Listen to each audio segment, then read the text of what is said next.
warahmatullahi wabarakatuh. Kepada yang terhormat Bapak Ibu dosen penguji uji kinerja PPG dalam jabatan tahun 2023.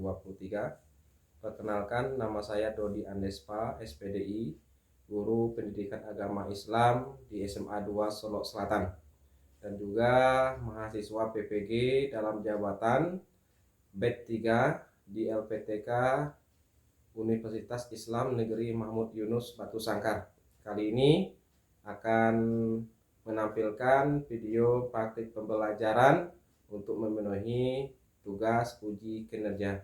Pada Bapak Ibu dosen, mohon menyaksikan video saya ini dan mohon masukan atas penampilan saya nanti. Dan selamat menyaksikan. Assalamualaikum warahmatullahi wabarakatuh.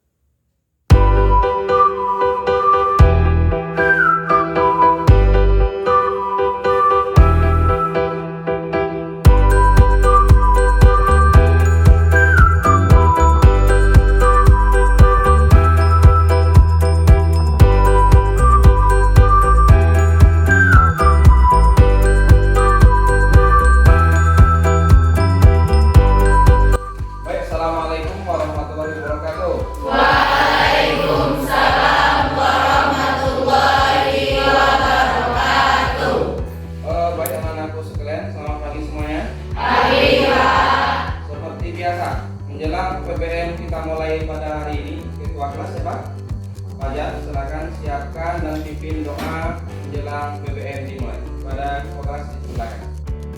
Ya, gerak. Gerak. Mulai.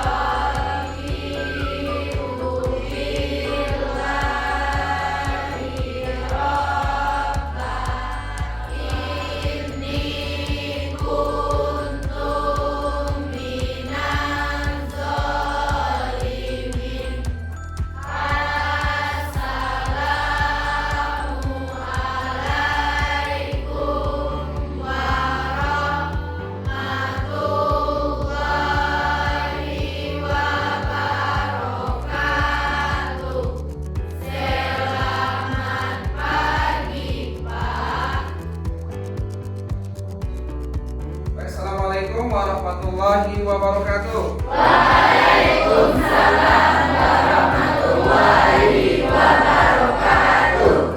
Bagaimana keadaan anak hari ini? Sehat? Alhamdulillah sehat. Semangat?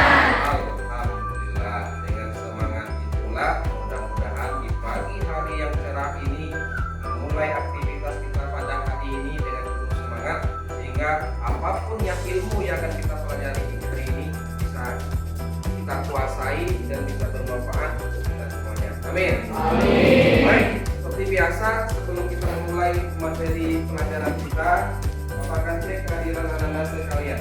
Bapak cek satu persatu. Agus Saputra hadir? Hadir Pak. Oke, Agus hadir. Aisyatu Ilma. Oke. Amara Nur Fitri.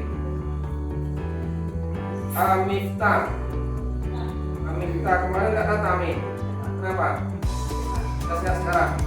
Alhamdulillah. Kemudian Fitra Amanda. Ketua kelas mana? Fitra datang. Sudah izin ya. Ada suratnya tadi. Ada. Mungkin ada halangan. Kawan kita tersebut. Dan mudah-mudahan kita doakan apapun halangannya bisa selesaikan dengan baik. Amin. Kemudian Siti Fadila Namliku, Zahra Lucia Rahman. Oke. Berarti satu orang ya yang nggak datang, Fitra Amanda.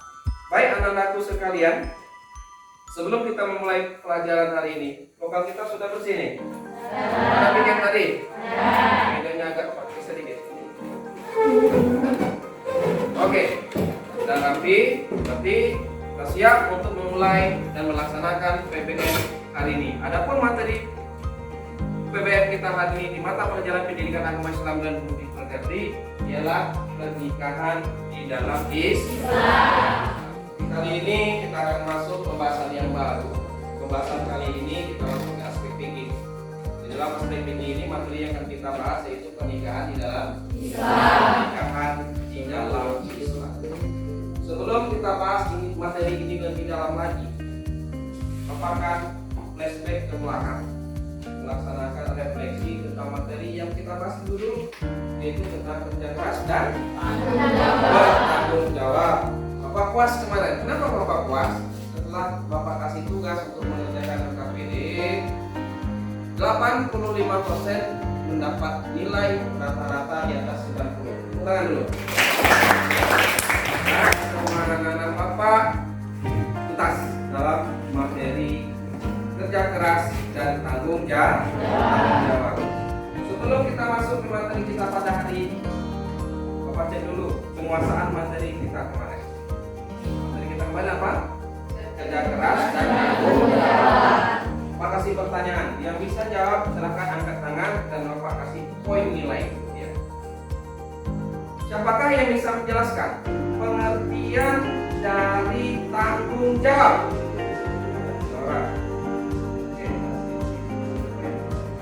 Sally, ya silakan Sally. Apa itu tanggung jawab Sally? Tanggung jawab atas kewajiban yang diamankan kepada kita untuk meningkatkan kita itu. Oke, betul? Betul. Nah, untuk Sally. Saya yakin walaupun Sally yang menjawab, semua kita sudah mengetahui apa itu yang namanya tanggung jawab. Dan sekarang materi kita pernikahan di dalam Islam. Kalau kita kaitkan dengan materi yang dulu, hampir ada kemiripan, ada kesamaan, ada memiliki hubungan. Apalagi yang dinamakan dengan tanggung jawab. Yang dinamanya pernikahan di dalam Islam ialah melakukan terjadinya ikatan lahir batin antara laki-laki dan perempuan. Apalagi yang laki-laki, yang nantinya setelah pernikahan akan menjadi pemimpin rumah tangga. Oke, seorang pemimpin rumah tangga harus memiliki tanggung jawab. Dia pemimpin, baik untuk menafkahi, mendidik dan menjaga keamanan daripada anak dan istrinya besok. Oleh sebab itu, mari sama-sama kita memulai materi pernikahan di dalam Islam ini. Ada beberapa hal yang akan kita bahas nanti, mulai dari pengertian nikah, hukum nikah, syarat nikah, dan terakhir nanti ada rukun nikah. Sebelum kita masuk ke pembahasan inti, seperti biasa menjelang PBM ini kita bahas lebih dalam lagi. Bapak akan menyampaikan tujuan daripada pembelajaran terkhusus di materi ini. Dengan mempelajari bab ini, bab tentang pernikahan dalam Islam, diharapkan siswa dapat mengetahui dan memahami. Yang pertama, apa itu pengertian nikah? Yang kedua, dasar pernikahan, dan yang tiga, hukum nikah, dan yang terakhir nanti rukun dan syarat pernikahan. Itulah yang nantinya pada pertemuan kali ini, setelah kita baca tentang itu, anda semuanya bisa menguasai baik di pengertian nikah, dasar pernikahan, hukum nikah, dan terakhir nanti rukun dan syarat pernikahan. Anakku sekalian, kali ini seperti apa yang Bapak sampaikan di tujuan pembelajaran tadi tentang materi kita hari ini, itu pernikahan di dalam Islam. Pernikahan di dalam Islam. Ada beberapa hal yang kita bahas kali ini, mulai dari pengertian nikah. Kalau boleh tahu Bapak coba dulu, kalau Bapak sebut nikah, menurut kalian nikah itu apa? Baik, coba bisa. Ya, apa itu nikah? Nikah adalah melakukan ijab kabul. Melakukan ijab kabul. Oke, bagus. Apa lagi? Marah? Menyatukan dua insan laki-laki dan perempuan. Menyatukan dua insan laki-laki dan Perempuan. laki-laki dan perempuan. Semuanya apa? Mungkin dalam pemikiran anak-anak sekalian, itulah yang dinamakan dengan nikah. Kenapa? Secara tidak langsung kita bisa lihat di tengah masyarakat ya. Sering sekali kita lihat adanya pernikahan. Pernikahan itu ada ijab kabul. Ijab kabul fungsinya untuk apa? Menyatukan dua insan, yaitu antara laki-laki dan perempuan. Salah satunya itu yang akan kita bahas nanti. Namun setelah itu nanti kita akan bahas lagi apa itu hukum nikah. Ya, layaknya ibadah-ibadah yang lainnya memiliki hukum. Bagaimana kedudukan hukum nikah di dalam Islam? Apakah mubah, apakah haram, apakah wajib, apakah sunat, apakah makruh? Nanti akan kita lihat. Setelah kita kedudukan hukum, kita akan lihat rukun dan syarat nikah. Rukun dan syarat dalam Islam, rukun dan syarat memiliki kedudukan yang wajib. Layaknya sholat, rukun sholat ada berapa?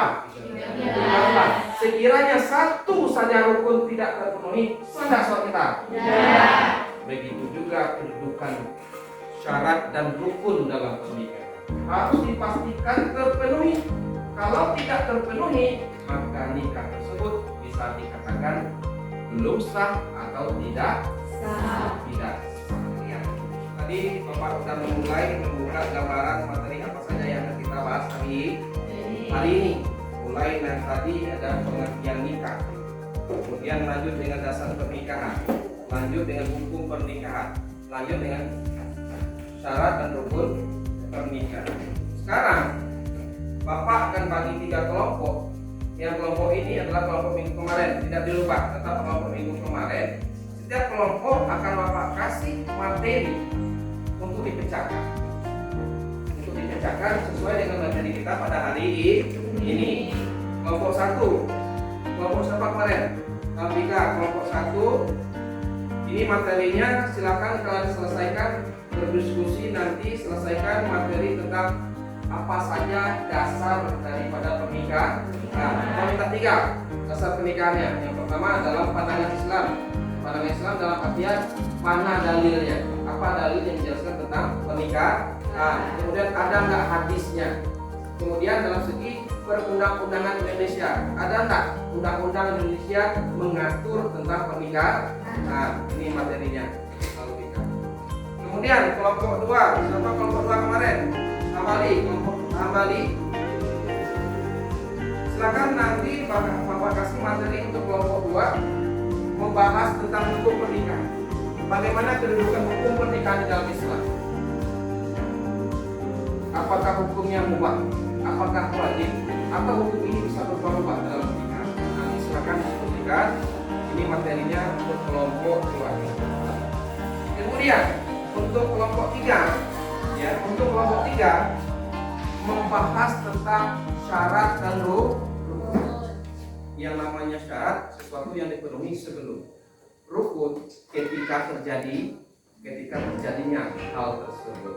Dan ini dibahas oleh kelompok 3. Siapa ketua kelompok kemarin? Zawa. Silakan Zawa untuk nanti dengan kawan-kawan bahas tentang cari tahu rukun dan syarat pernikahan. Setelah ini silakan duduk berkelompok, ya, silakan duduk berkelompok, cari referensi yang ada baik di buku paket, baik menggunakan Google, boleh menggunakan HP sekarang, cari materi tentang masing-masing tersebut, silakan berdiskusi mengemukakan pendapatnya masing-masing. Baik anak-anakku sekalian, setelah ini silakan duduk berkelompok. Bapak kasih waktu 30 menit untuk mendiskusikan materi-materi yang sudah Bapak bagikan tadi. Silakan.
mewakili silakan maju ke depan. Dan ketua kelompoknya langsung silakan.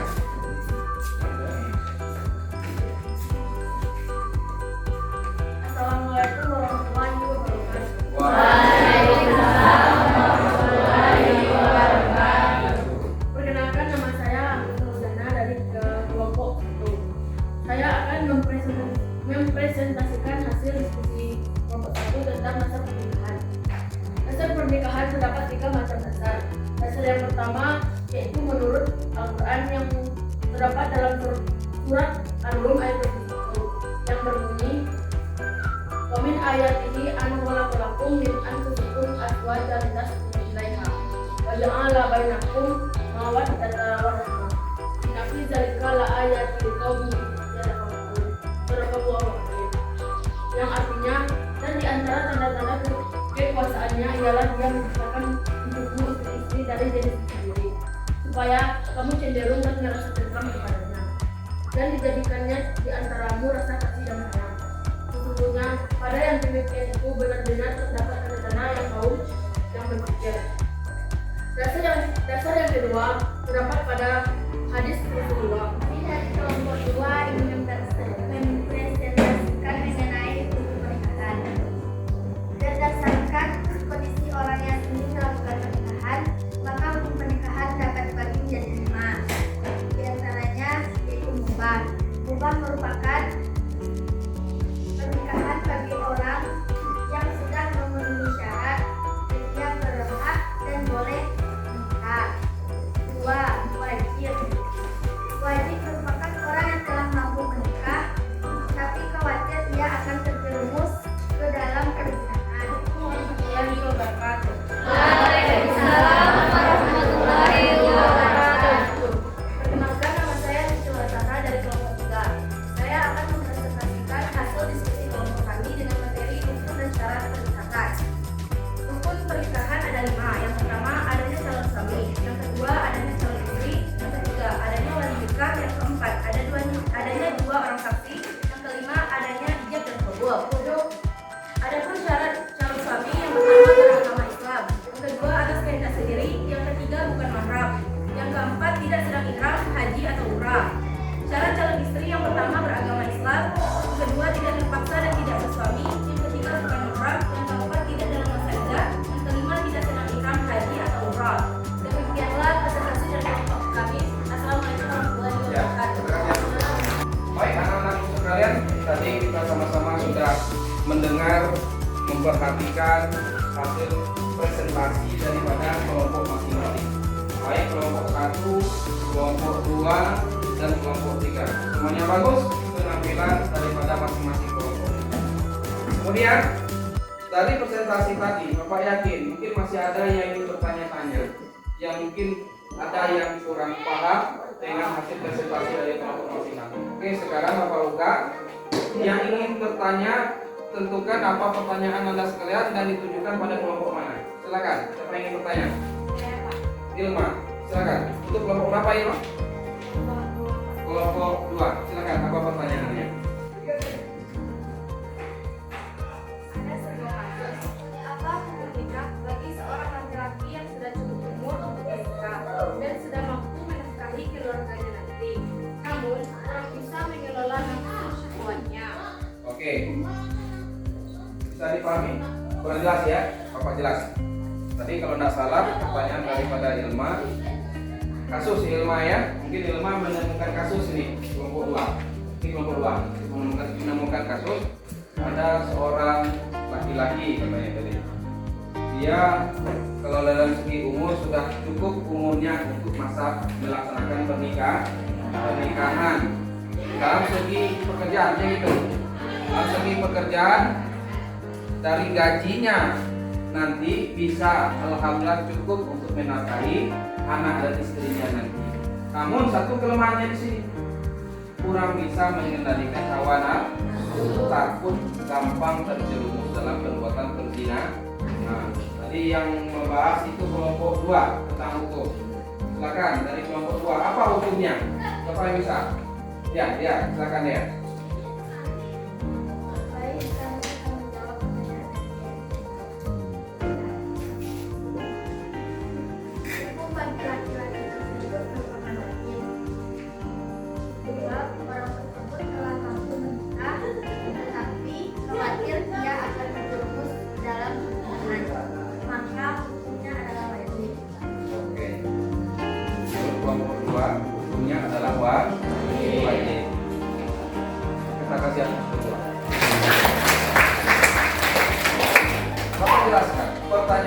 bagus sekali. Jawabannya betul.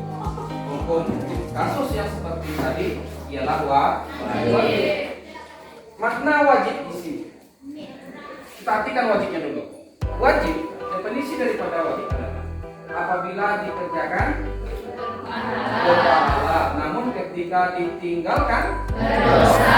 Jadi makna wajib di sini, kalau kasus yang seperti tadi laki-laki itu sudah masuk kategori wajib, maka tidak nikah tersebut tidak boleh ditinggalkan.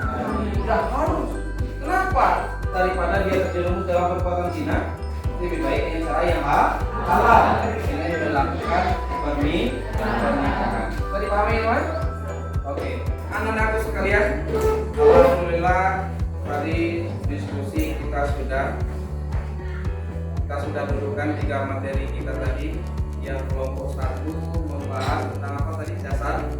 Dasar pernikahan. Kelompok 2 membahas tentang hukum pernikahan. Kelompok 3 membahas tentang rukun dan syarat pernikahan. Sekarang giliran Bapak lagi. Bapak akan mempertegas, melengkapi daripada hasil diskusi kita. Kita mulai dari yang pertama. Dasar pernikahan. Dasar pernikahan ini akan kita lihat dari 3 aspek. Dasar yang pertama kita lihat dari dalil Al-Qur'an. Dasar yang kedua kita ambil dari hadis. Dasar yang ketiga kita ambil dari undang-undang yang ditetapkan di negara kita tentang perkawinan. Di dalam Islam, hukum dasar yang pertama tentang pernikahan ini dijelaskan di dalam Quran surah Ar-Rum. Di dalam Quran surah Ar-Rum ini ayat 21 yang bunyinya A'udzubillahi minasyaitonir rajim. Bismillahirrahmanirrahim. Wa min ayatihi an khalaqalakum min anfusikum azwajan litaskunu ilaiha wa ja'alna bainakum mawaddatan wa rahmah inna dzalika laayatin liqaumin yatafakkarun. Shadaqallah. Di dalam ayat ini Allah menjelaskan dan di antara tanda-tanda kekuasaannya telah menciptakan bertumbuh istri-istri dari kaum muslimin agar bahwa kamu cenderung dan merasa tentram kepadanya dan dijadikannya di antara rasa kasih dan sayang. Sesungguhnya pada yang demikian itu benar-benar terdapat tanda-tanda bagi kaum yang beriman.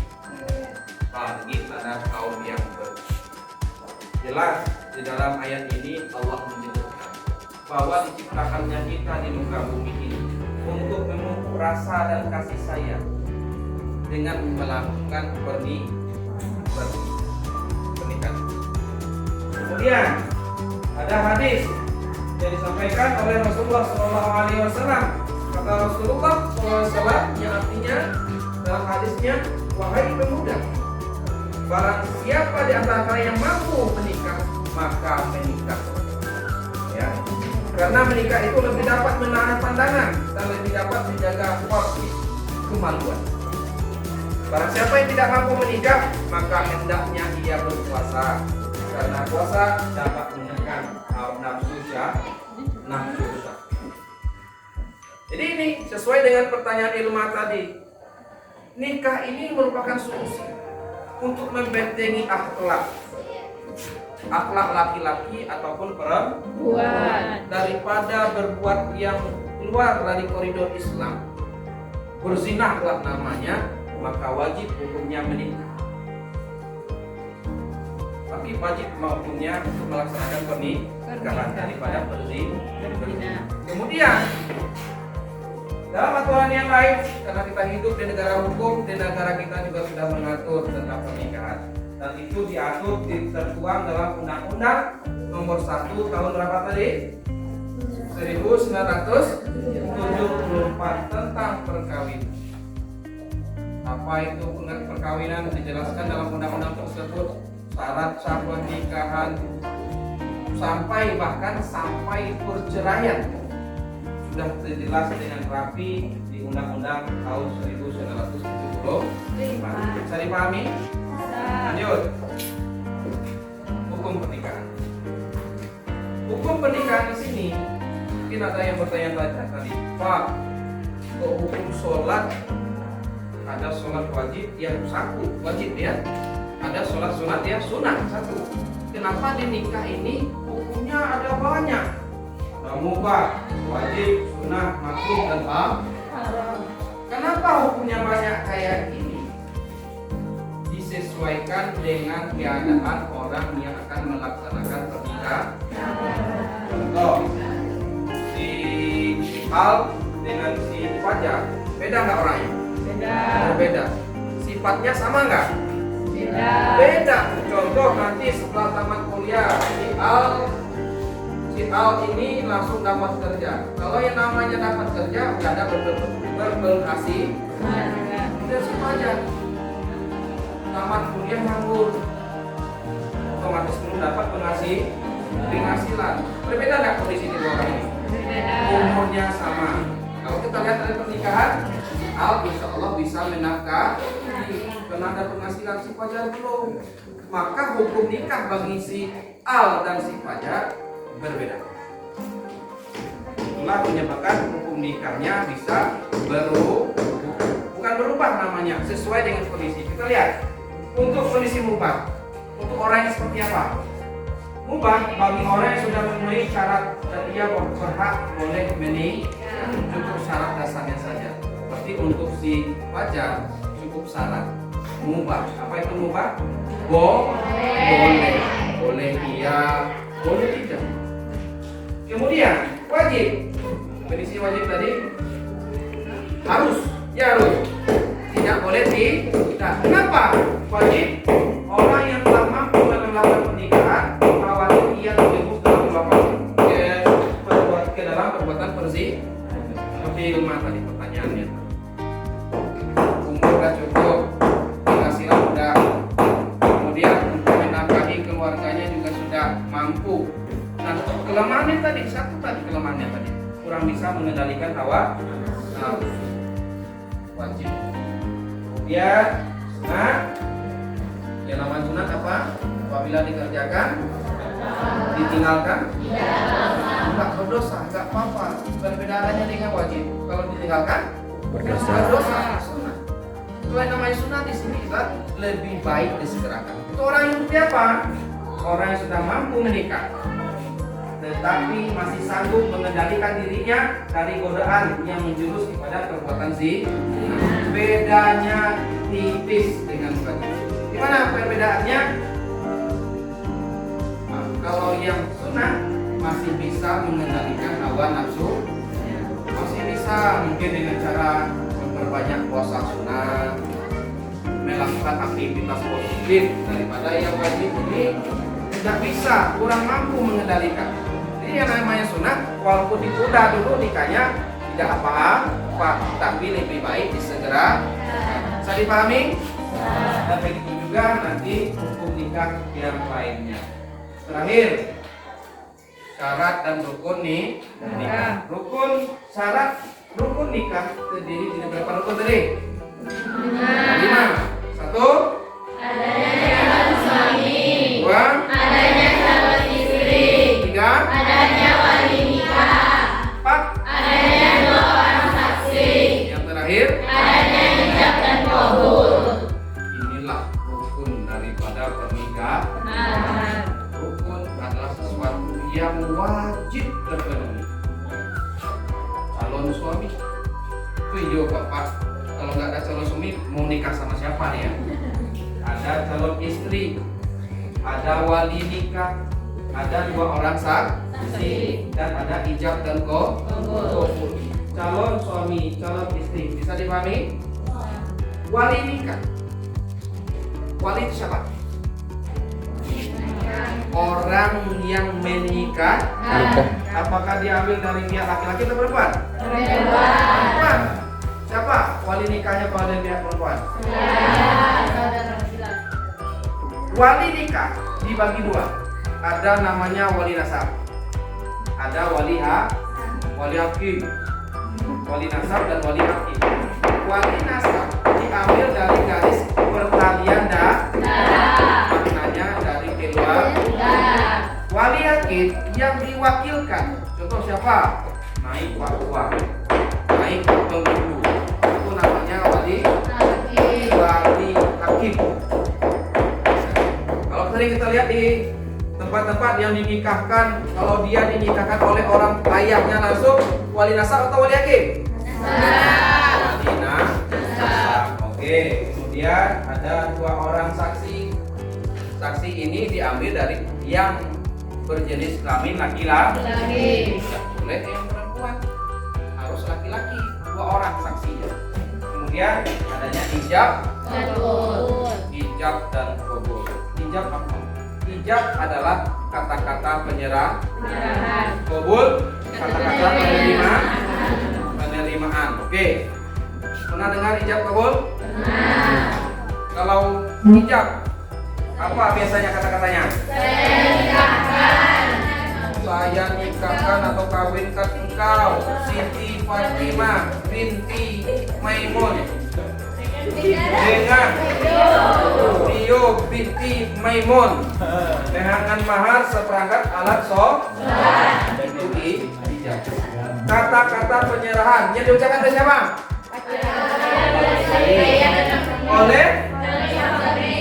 Oleh wali. Menyerahkan ya. Tentu orang tuanya, wali tadi menyerahkan, ini anakku, maukah kau menikah dengan anakku? Maknanya seperti itu. Saya nikahkan putri anak kandungku dengan nama Siti Fatimah binti Maimun. Itu kata-kata penyerahan. Kemudian qabul baru jawaban daripada calon suami. Apa sering yang kalian perhatikan dengan sebaik? Saya terima nikah dan kawinnya. Oke, saya terima nikahnya Siti Fatimah binti Maimun dengan mahar seperangkat alat sholat dibayar tunai. Itulah qabul. Bisa dipahami kata pernikahan? Alhamdulillah. Kalau sudah bisa dipahami, Bapak sangat senang sekali. Anda memahami materi kita pada hari ini. Bisa dipahami materinya? Bisa. Bapak rasa cukup untuk penjabaran daripada Bapak di dalam materi ini. Teman-teman sekalian, mungkin Bapak rasa untuk materi hari ini cukup. Dari awal tadi kita sudah bahas ada beberapa poin pembahasannya. Namun sebelum kita akhiri pembelajaran kita pada hari ini, untuk kesimpulan. Tadi ada beberapa hal yang kita bahas di sini tadi. Yang pertama ada dasar pernikahan. Dasar pernikahan. Dasar pernikahan ada berapa tadi? Tiga. Ada dijelaskan dalam ayat Quran. Ada hadisnya. Ada undang-undang yang berlaku di negara kita. Kalau ada dalil dalam Al-Quran ayat berapa tadi? Surah berapa? Surah Al-Rum ayat 2. Ada hadis tadi. Kemudian undang-undang yang diatur di negara kita, undang nomor berapa? Tahun undang-undang nomor 1 tahun 1944 yang mengatur tentang perkawinan. Lanjut lagi tadi, berdasarkan orang yang ingin melakukan pernikahan karena kondisinya berbeda-beda, ada berapa hukum? Bisa ubah, terus lagi wajib, sunnah, makruh, dan haram sesuai dengan kondisi orang tersebut. Bisa dipahami? Yang terakhir yang kita bahas tadi rukun pernikahan. Ada berapa rukun? 5. 1. Adanya suami. 2. Adanya istri. 3. Orang saksi. 4. Ijab dan qabul. Ada 5. Ijab dan qabul. Alhamdulillah. Ya, alhamdulillah sudah bisa kalian selesaikan dan pahami bersama-sama. Sebelum kita akhiri, masih ada waktu. Semua Anda bawa LKPD? LKPD terdapat pada halaman 5. Silakan kerjakan. Ada 10 pertanyaan objektif dan 5 Bapak kasih waktu 5 menit untuk mengerjakan tersebut. Silakan. Sudah selesai LKPD-nya Anda sekalian?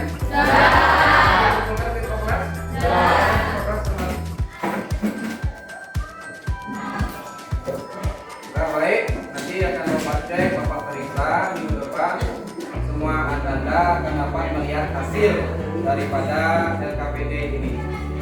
Mungkin untuk pertemuan kita pada kali ini cukup sekian, namun materi ini belum selesai. Setelah ini pada pertemuan berikutnya kita akan bahas masih materi pernikahan mengenai perceraian lagi. Ya, mengenai perceraian. Apa yang menyebabkan putusnya ikatan perkawinan? Apa yang sering terjadi di dalam rumah tangga tersebut? Apa saja penyebabnya putusnya ikatan perkawinan? Ada yang namanya talak, ada yang namanya dulu, ada yang namanya diancam. Apa itu nanti minggu depan akan Bapak jelaskan dan kita pecahkan, akan kita pelajari bersama-sama. Bapak rasa cukup sekian pertemuan kita pada kali ini. Mudah-mudahan apa yang kita pelajari hari ini jadi ilmu untuk Ananda semuanya dan dapat bermanfaat dan dapat kita amalkan di dalam tengah-tengah masyarakat, baik untuk diri sendiri maupun orang lain. Akhir kata Bapak ucapkan